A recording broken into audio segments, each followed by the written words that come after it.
నమస్తే, welcome to our channel. నేను అంకిత.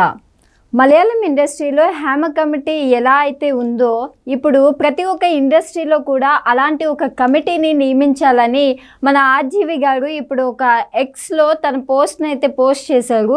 అసలు మరి ఆర్జీవి గారు ఇలాంటి వాటిపైన స్పందించడం ఇప్పుడు సోషల్ మీడియాలో హల్చల్ అని చెప్పొచ్చు. సో ఇదే టాపిక్ పైన డిస్కస్ చేయడానికి నాతో పాటు సినీ క్రిటిక్ యజ్ఞమూర్తి సార్ ఉన్నారు. ఆయనతో మాట్లాడదాం.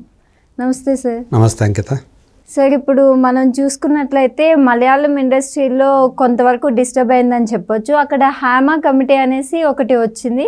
సో దాని ద్వారా ఫిలిం ఇండస్ట్రీలో ఎలాంటి బాధలు పడుతున్నారు అనేది వ్యక్తమవుతుంది. సో మన తెలుగు ఇండస్ట్రీ నుంచి ఒక పెద్ద డైరెక్టర్ ఆర్జీవి గారిని తీసుకుంటే ఆయన ఎక్స్లో ఒక పోస్ట్ అయితే చేశారు. సో ఇది మలయాళం ఇండస్ట్రీ ఒక్కటే కాదు, ప్రతి ఒక్క ఇండస్ట్రీలో ప్రతి ఒక్క భాషలోనూ కూడా ఇలాంటి ఒక కమిటీ రావాలి అని. అంటే మనం ఆర్జీవి గారిని ఎప్పుడు చూసుకున్నా ఒక రాయి వేస్తూ ఉంటారు ప్రతి దానిపైన. సో ఇది ఆయన సీరియస్గా పెట్టిన పోస్ట్ అంటారా, లేకపోతే వెయ్యాలి అన్నట్టు ఒక పోస్ట్ చేశారంటారా? ఆర్జీవీ నుంచి ఏదైనా ఒక పోస్ట్ వచ్చిందంటే సో దాని వెనక ఏదో ఒక కారణం ఉండే ఉంటుంది. సో ఇప్పుడు ఆయన హేమ కమిటీని ఆయన స్వాగతిస్తున్నాడా లేకపోతే దాన్ని అపహాస్యం చేస్తున్నాడా హేమ కమిటీ అనేది ఇక్కడ స్ప్లిట్. మామూలుగా తెలుసు కదా, ఆర్జీవీ ఏదైనా ఒక ట్వీట్ చేశారంటే దానికి సంబంధించి రెండు వర్గాలు తయారైపోతాయి, సమర్థించేవాళ్ళు, వ్యతిరేకించేవాళ్ళు. ఇప్పుడు హేమ కమిటీ రిపోర్ట్ వచ్చిన తర్వాత మలయాళ చిత్రసీమకు సంబంధించినటువంటి అనేక అంటే గతంలో ఏమేమి జరిగినాయి కొన్ని సంవత్సరాల క్రితం అవన్నీ కూడా ఇప్పుడు బయటకు వస్తున్నాయి. ప్రధానంగా మహిళా కళాకారులు ఎవరైతే ఉన్నారో వాళ్ళు ఎదుర్కొన్నటువంటి మేల్ ఆర్టిస్టుల వల్ల కానివ్వండి, డైరెక్టర్స్ వల్ల కానివ్వండి, ప్రొడ్యూసర్స్ వల్ల కానివ్వండి, లైంగిక వేధింపులు ఏవైతే ఉన్నాయో అవన్నీ కూడా ఒక్కొక్క ఇష్యూ బయటకు వస్తూ ఒక సంచలనాన్ని సృష్టిస్తూ ఉంది.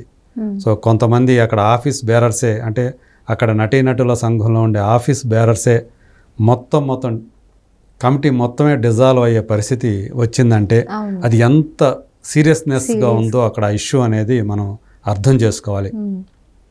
అయితే ఇది కేవలం మలయాళ చిత్రసీమకు మాత్రమే పరిమితమైనటువంటి ఇష్యూ కాదు.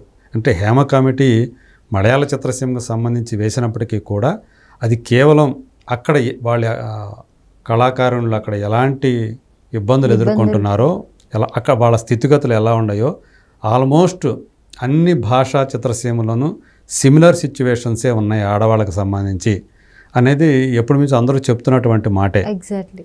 సో అంటే తెలుగు దానికి అతీతం కాదు, తమిళం అతీతం కాదు, కన్నడం అతీతం కాదు, హిందీ అతీతం కాదు, ఇంకొక భాష. సో మన దగ్గర 13 భాషల్లో సినిమాలు తయారవుతూ ఉన్నాయి. సో ఏది కూడా సేఫ్, ఆడవాళ్ళకి సేఫ్ ప్లేస్ కాదు అనే ఒక అభిప్రాయం అయితే ఉంది.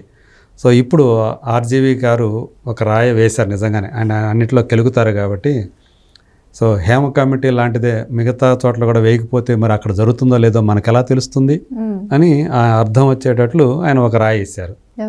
సో మనకు తెలుసు ఆర్జీవి గారు స్త్రీలని ఆయన తన సినిమాల్లో ఎలా చూపిస్తారు, వాళ్ళని ఎలా ఎక్స్పోజ్ చేస్తారు, ఇవన్నీ మనకు తెలుసు. సో స్క్రీన్ మీదే కాదు, ఆఫ్ స్క్రీన్ కూడా ఆయన చేష్టలు. సో ఆడవాళ్ళకు సంబంధించి ముద్దులు పెట్టుకోవడం దగ్గర నుంచి ఆయన అంటే అమ్మాయి ఎవరు, అషూ రెడ్డి, ఆ అమ్మాయి అంటే బిగ్ బాస్కి వెళ్ళి వచ్చిన అమ్మాయి, ఆ అమ్మాయితోటి ఆయన చేసినటువంటి చేష్టలు ఏవైతే ఉన్నాయో అవి ఎంత కొంతమందికి అయితే అంటే మామూలుగా సభ్య సమాజం అని మనం ఏదైతే అంటామో వాళ్ళందరికీ కూడా జుగుప్సాకరంగా చీదరగా అనిపించాయి. బట్ ఆయన లెక్క చేయడనుకోండి. సో మా ఇద్దరికి ఇష్టమైనప్పుడు మధ్యలో ఇంకో మూడో వ్యక్తికి ఇబ్బంది ఏముంది అనే మనస్తత్వం కాబట్టి అయింది. సో అషూ రెడ్డికి ఇబ్బంది లేదు, నాకు ఇబ్బంది లేదు, మధ్యలో మీకెందుకు అనే టైప్ అనమాట. సో ఆయన చేసిన పని ఏదైతే ఉందో అది అషూ రెడ్డికి సంతోషాన్ని కలిగించింది అనుకోవాలా, లేకపోతే ఆమె కూడా దాన్ని ఎంజాయ్ చేసిందని అనుకోవాలి. ఎందుకంటే ఆమె కూడా దాన్ని అక్కడ మనకి ఎంజాయ్ చేసినట్టుగానే కనిపించింది కాబట్టి. సో అట్లాగే ఆయన డ్యాన్సులు చాలామందితోటి డ్యాన్సులు చేశాడు పబ్బుల్లో, క్లబ్బుల్లో. సో ఇవి కూడా చాలా వైరల్గా ఆ వీడియోలో వైరల్ అయినటువంటి విషయం మనకు తెలుసు. అలాగే ఒక ఎంటర్ ది డ్రాగన్ టైప్లోనే ఒక ఉమెన్ డ్రాగన్ లాగా ఒక పూజ అనే ఒక అమ్మాయిని హీరోయిన్గా పెట్టి ఆ సినిమాని ఆయన తీసిన విధానం ఏదైతే ఉందో అది చాలామందికి ఇబ్బంది కలిగించింది. ఆ స్టిల్స్ చూసినా కానీ అవన్నీ కూడా అట్లాగే అంటే కొన్ని సినిమాలు ఆయన ఏవైతే తీశారో అవి కొంచెం అభ్యంతరకరంగా ఉన్నాయి. అందులో ఐస్ క్రీమ్ లాంటి సినిమాలు, ఒకప్పుడు శివ లాంటి సినిమా, క్షణక్షణం లాంటి సినిమా, రంగీలలో కూడా హీరోయిన్ ఎక్స్పోజ్ చేశారన్నా కానీ అందులో ఆయన తీసిన విధానం ఏదైతే ఉందో చాలా మంచి పేరు వచ్చింది.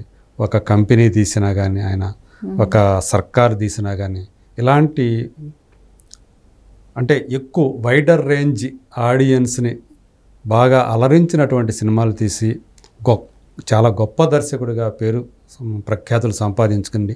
ఒక ట్రెండ్ సెట్టర్గా అనిపించుకున్నటువంటి ఆయన తర్వాత కాలంలో సో ఎందుకు ఇలా దిగజారిపోయి ఇలాంటి ఒక చీప్ సినిమాలు తీస్తున్నాడు అనే విమర్శను ఎదుర్కొంటూ వస్తూ ఉన్నాడు. సో ఈ నేపథ్యంలో ఆయన ఇలాంటిది ఒక హేమ కమిటీ మీద ఆయన ఒక రాయి వేసినట్టుగా, అంటే మిగతా చోట్ల కూడా ఇలాంటి కమిటీలు వేస్తే సో అక్కడ కూడా ఇలాంటి ఏమైనా ఉంటే బయటకు వస్తాయి. అప్పుడు బయటకు వచ్చినప్పుడు గందరగోళాలు జరుగుతాయి, డిస్టర్బెన్స్లు జరుగుతాయి. సో ఇవన్నీ జరగటం ఇవన్నీ వస్తే చాలా హ్యాపీ ఆయనకి, ఇది ఆయన ఎంజాయ్ చేస్తూ ఉంటాడు. సో నిజానికి రావాలి, నిజానికి కూడా మిగతా చోట్ల కూడా ఇలాంటివి ఉన్నాయి. ఎందుకంటే నేను కొంతమంది నాకు తెలిసినటువంటి తెలుగు ఆర్టిస్టులు, లేడీ ఆర్టిస్టులు నేను ఫోన్లో సంప్రదించినప్పుడు, అంటే మలయాళ చిత్రసీమలో జరుగుతున్నటువంటి ఏవైతే ప్రస్తుతం ఈ ఆరోపణలు, లైంగిక వేధింపుల గొడవలు ఏవైతే ఉన్నాయో వీటి మీద ఏమైనా స్పందిస్తారా అని చెప్పేసి నేను అడిగినప్పుడు వాళ్ళు వెనకడుగేశారు బయటికి చెప్పడానికి.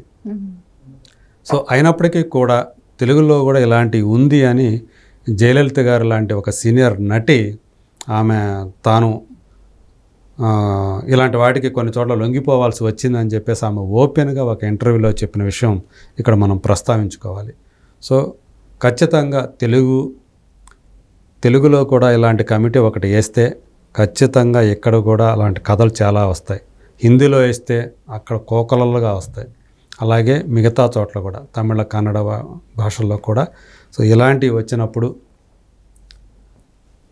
అసలు అప్పుడు ఏమవుతుందో చెప్పలేము. మరి ఎన్ని కథలు ఎన్ని ఒకప్పుడు చూసుకుంటే సార్, ఒకప్పుడు ఎలా ఉన్నా ఇప్పుడు టెక్నాలజీ అంతా పెరిగింది.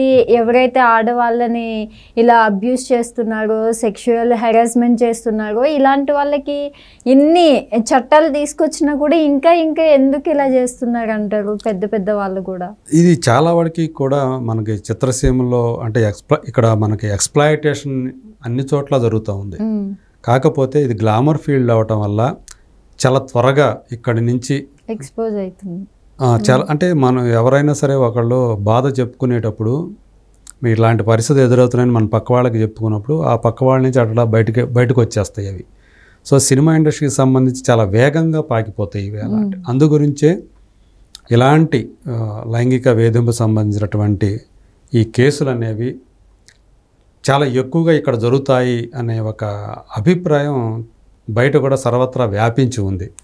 సో సోషల్ మీడియాలో కూడా చాలా ఎక్కువగా డిస్కస్ చేసుకునేది సినిమా ఇండస్ట్రీ గురించే కాబట్టి సో అందుగురించే సినిమా ఇండస్ట్రీలో ఇవి చాలా సర్వసాధారణం అని చెప్పేసి ఆ పేరు అయితే ఉంది.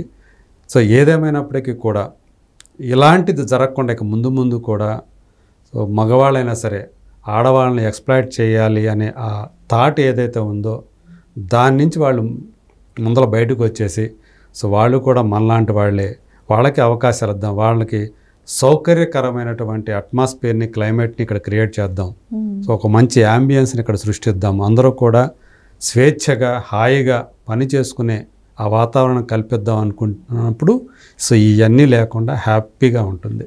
సో ఆ రోజు రావాలని కోరుకుందాం. సో ఏదైతే ఇప్పుడైతే ఆర్జీబీ ట్వీట్ చేశాడో సో అందులో చాలా అర్థాలు ఉంటాయి. ఆయన రకరకాల ఆయన ఏ అర్థమైనా తీసుకోవచ్చు, తీసుకునే వాళ్ళకి పాజిటివ్గా కూడా అనుకోవచ్చు సార్ మనం. Okay, thank you sir. Thank you.